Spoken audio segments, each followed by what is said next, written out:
بسم اللہ الرحمن الرحیم۔ اللہ تعالیٰ کے پاکیزہ نام سے آغاز کرتے ہیں جو بہت مہربان نہایت رحم والا ہے۔ پچھلے پروگرام میں نے آپ کو بتایا تھا کہ امام بخاری رحمۃ اللہ علیہ نے ایک باب قائم کیا ہے، باب الماء الذی یغسل بہ شعر الانسان، یعنی جس پانی سے انسان کا بال دھویا گیا ہو۔ مراد آپ کا یہ کہ اس کا کیا شرعی حکم ہوگا، پھر اس کے تحت تو فی الحال کوئی حدیث ایسی نہیں لے کر آئے، پھر آگے جو ہے وہ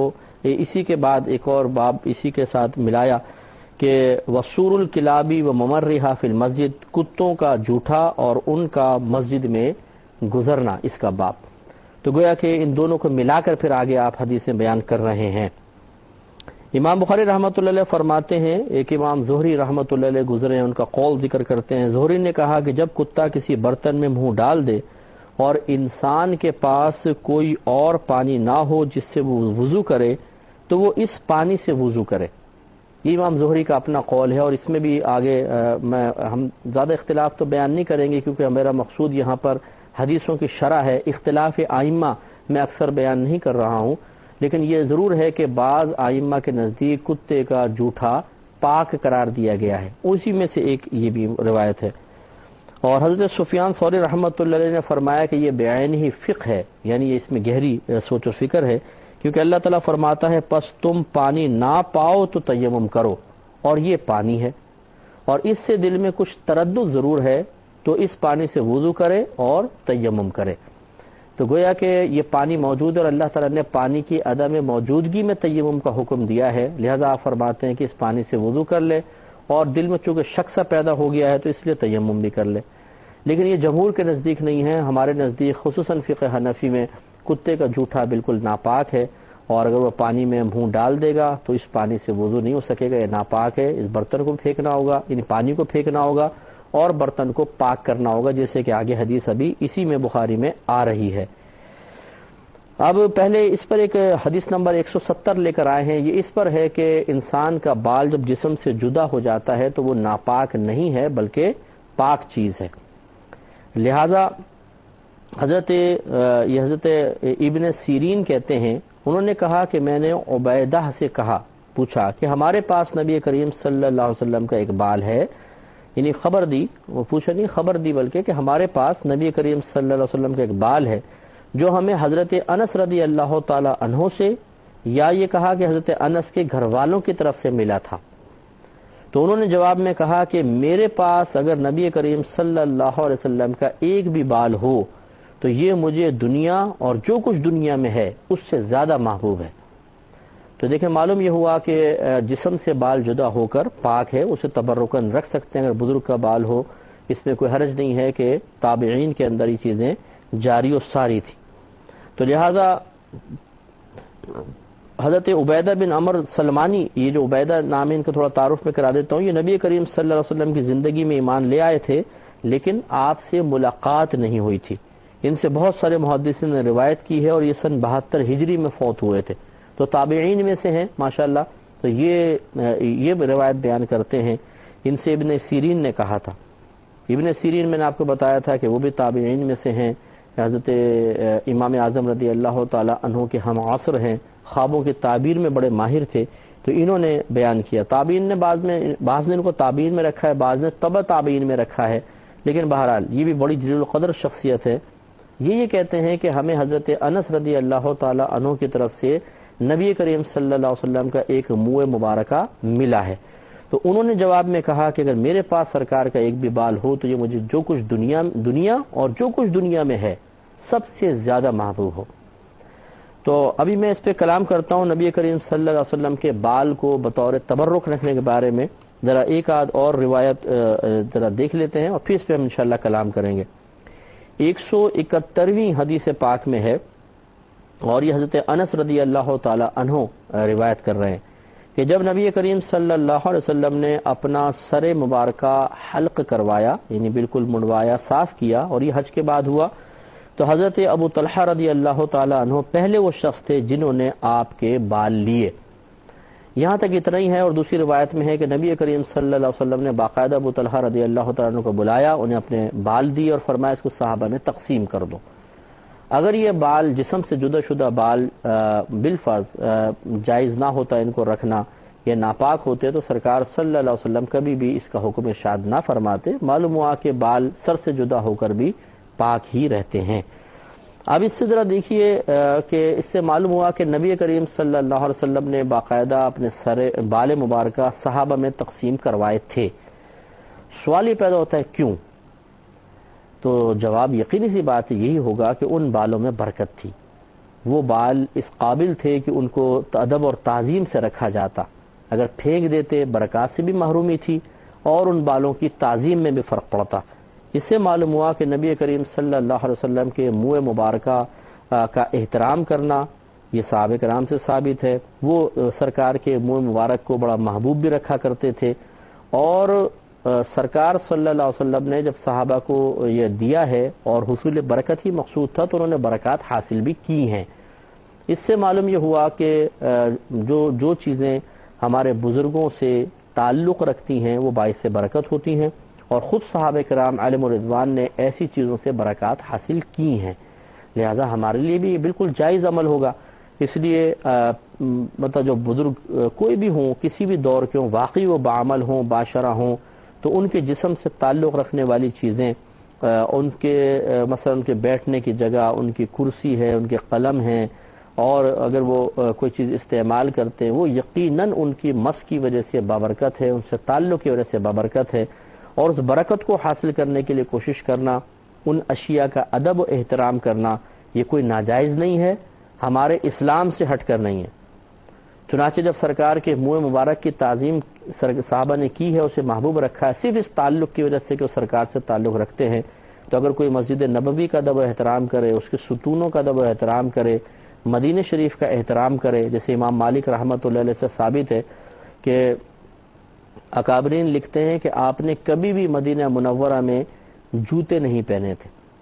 اور آپ یہ کہا کرتے تھے کہ میں اس لیے نہیں پہنتا ہوں کہ ایسا نہ ہو کہ جس مقام پہ نبی کریم صلی اللہ علیہ وسلم نے اپنے قدمین شریفین رکھے میں جوتوں سمیت اس پہ چڑھ جاؤں، یہ مجھے پسند نہیں ہے، ننگے پیر رہتے تھے۔ اسی طرح کبھی بھی مدینہ منورہ میں آپ نے سواری استعمال نہیں فرمائی، ہمیشہ پیدل چلا کرتے تھے، اور اگر آپ استنجا وغیرہ کے لیے جاتے تو مدینے سے باہر نکل جاتے تھے، مدینے کے اندر آپ نہیں مطلب قضاء حاجت فرماتے تھے ادب اور احترام کی بنا پر۔ تو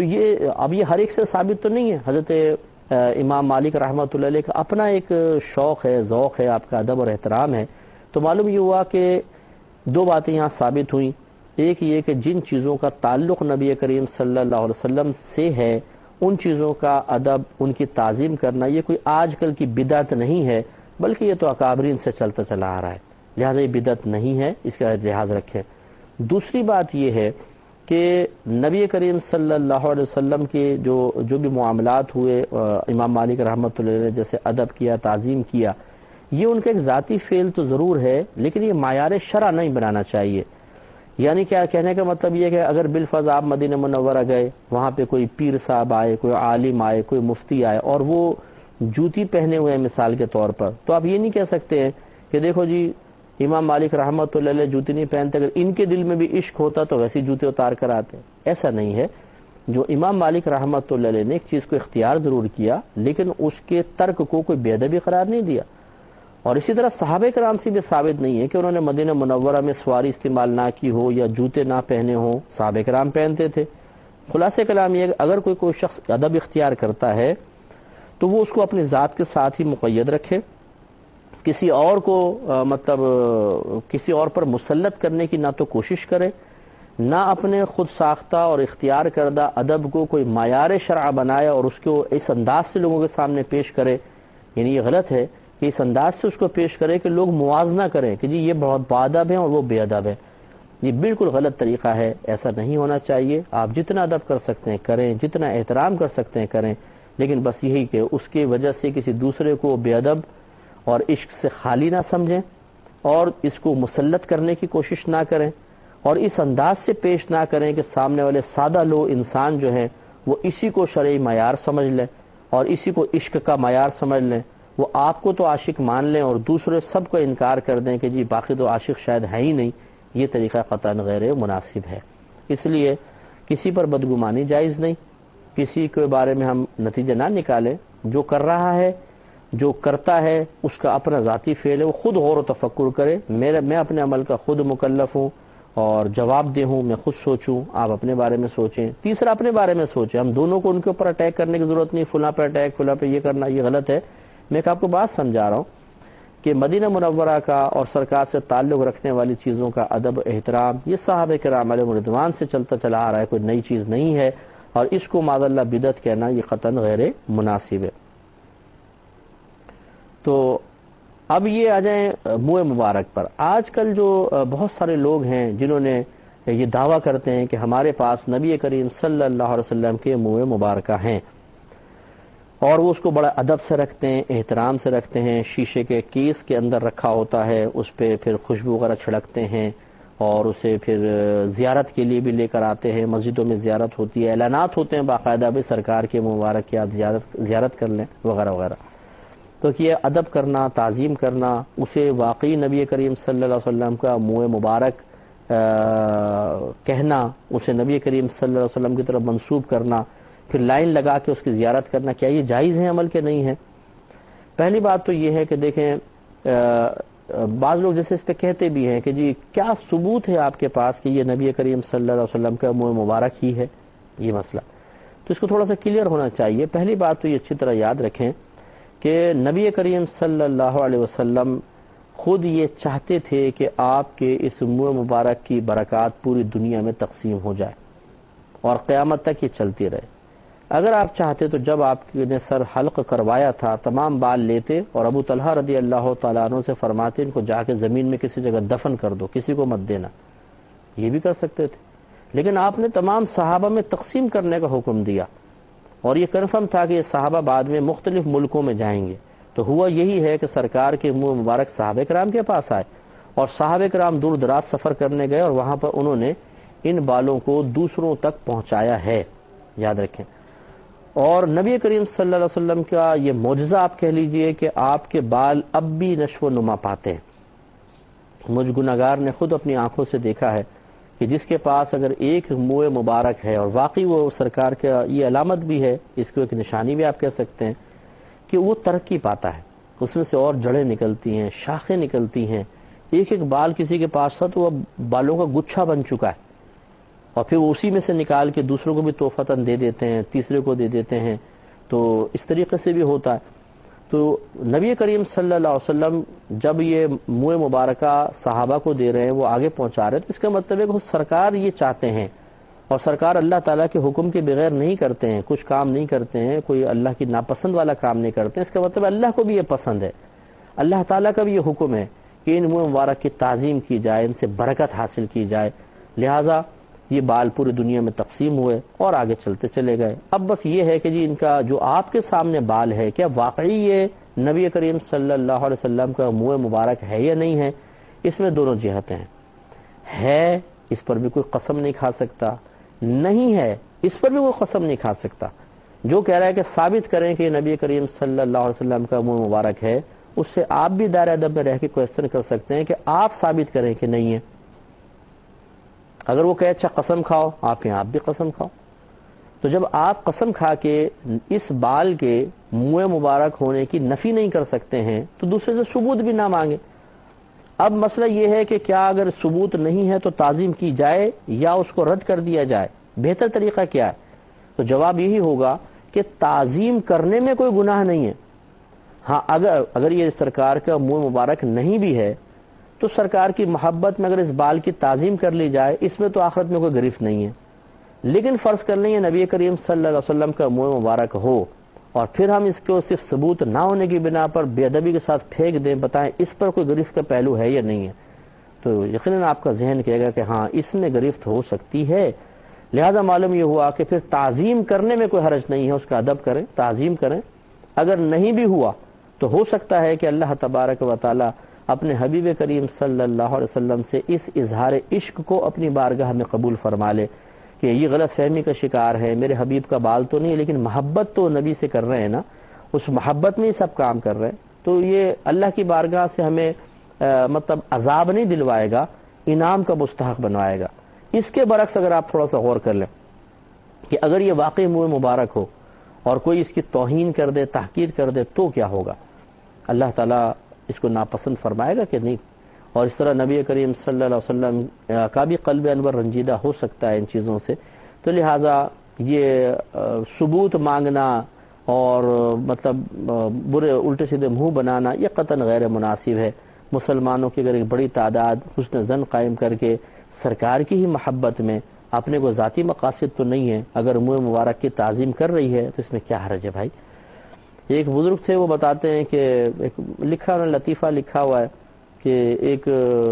جگہ پر سرکار کے منہ مبارک کی زیارت ہو رہی تھی تو کچھ لوگ لائن میں لگے ہوئے تھے زیارت کے لیے. ایک نوجوان ذرا دور ہٹ کر ٹیڑے میڑے منہ بنا رہا تھا تو وہ اس کے پاس چلے گئے اور پوچھا کہ بیٹا آپ لائن میں نہیں لگے ہوئے آپ زیارت نہیں کریں گے؟ تو اس نے کہا کیا ثبوت ہے کہ یہ نبی کریم صلی اللہ علیہ وسلم کا منہ مبارک ہے؟ ایسے سب کے سب لائن میں لگے ہوئے ہیں, کوئی ہے ثبوت اس کا؟ تو انہوں نے بزرگ نے پوچھا کہ آپ کے والد کا نام کیا ہے؟ اس نے مثلا بتایا کہ عبد الرحمن. کہا کہ تمہارے پاس کیا ثبوت ہے کہ یہ عبد الرحمن تمہارے ہی والد ہے؟ تو وہ سوچ میں پڑ گیا. تو انہوں نے کہا کہ بس اتنا ہی ثبوت ہوگا نا کہ تمہاری ماں نے کہا کہ یہ تمہارا باپ ہے, تمہارے رشتہ داروں نے کہا تمہارا باپ ہے, ورنہ تمہارے پاس اپنا تو کوئی پروف نہیں ہے, کوئی ثبوت نہیں ہے. تو جب ایک عورت کے کہنے پر تم نے ایک شخص کو اپنا باپ تسلیم کر لیا تو اتنے لوگ اگر کہہ رہے ہیں کہ سرکار کا منہ مبارک ہے تو بھائی یہ بھی تسلیم کر لو کہ سرکار کا منہ مبارک. تو پھر اس کے سمجھ میں آیا اور وہ لائن میں لگ گیا. تو اس لیے ہمیں سوچنا چاہیے کہ ہر چیز کا کیا کوئی ہم ثبوت مانگتے ہیں؟ ہر چیز کا ثبوت اس مقام میں ثبوت فراہم کریں. ایسی چیزوں کے ثبوت کے لیے کوئی ضرورت ہے ہی نہیں. اگر آپ یہ منسوب کر دیتا ہے یہ نبی کریم صلی اللہ علیہ وسلم کی سے منسوب چیز ہے تو آپ اس جہت سے اس کے ادب اور تعظیم کر سکتے ہیں کہ چلے اللہ تبارک و تعالی میرے کم از کم اس حسن زن اس اظہار محبت کی لاج رکھے گا اور مجھے انعام عطا فرمائے گا. ہاں یہ اچھی طرح یاد رکھیں کہ منہ مبارک کو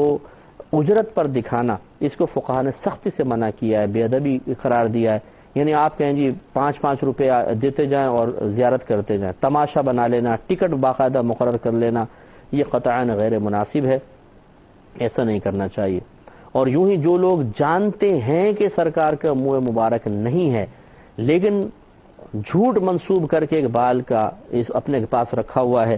اور چاہتے یہ ہیں کہ لوگ آئیں تو کوئی نہ کوئی نذرانہ دے کر جائیں گے, تو اس طرح کمائی کا انہوں نے دھندا بنا لیا ہے, وہ اپنی آخرت کو ذرا ایک دفعہ نظر ثانی کر لیں کہ ان کی آخرت میں انجام کیا ہوگا کہ وہ جھوٹ بول رہے ہیں, دھوکہ دے رہے ہیں لوگوں کو اور نبی کریم صلی اللہ علیہ وسلم کا منہ مبارک کہہ رہے ہیں حالانکہ وہ آپ کا منہ مبارک نہیں ہے. تو اس جھوٹ پر ان کی آخرت میں گرفت متوقع ہے. اس لیے جو واقعی سمجھتا ہے کہ نبی کریم صلی اللہ علیہ وسلم کا منہ مبارک ہے اسے ثابت کرنے کے لیے کوئی تگ و دو کرنے کی حاجت نہیں ہے. ٹھیک ہے, وہ حسن قائم رکھے اور دوسروں کو دکھائے لیکن اجرت نہ لے. اور جو یہ جانتے ہیں کہ سرکار کا منہ مبارک نہیں ہے ان کے لیے ایسا کہنا حرام ہے, گناہ ہے, کیونکہ جھوٹ اور جھوٹ حرام ہے اور گناہ کبیرہ ہے, وہ ایسا نہ کریں. تو ہر شخص اپنے اپنے مقام پہ غور و تفکر کرے. جن کے پاس منہ مبارک ہیں اگر ایک سے زیادہ ہیں کوشش کریں دوسروں تک بھی ان کو اگر پہنچائیں, آپ ہمت کر سکتے ہیں دے سکتے ہو تو بہت بڑی بات ہے تاکہ یہ زیادہ سے زیادہ دور تک پہنچے اور آپ کے لیے بھی ثواب جاریہ ہو کہ لوگ تعظیم کریں گے, ادب کریں گے اور ادب اللہ کی بارگاہ میں مقبول ہوا, ان کی بخشش و مغفرت ہوئی تو آپ کے لیے بھی انعام ہے. اللہ تعالیٰ سے دعا ہے کہ رب کریم ہم سب کو عمل کی توفیق عطا فرمائے. آمین. وآخر دعوانا ان الحمدللہ رب العالمین.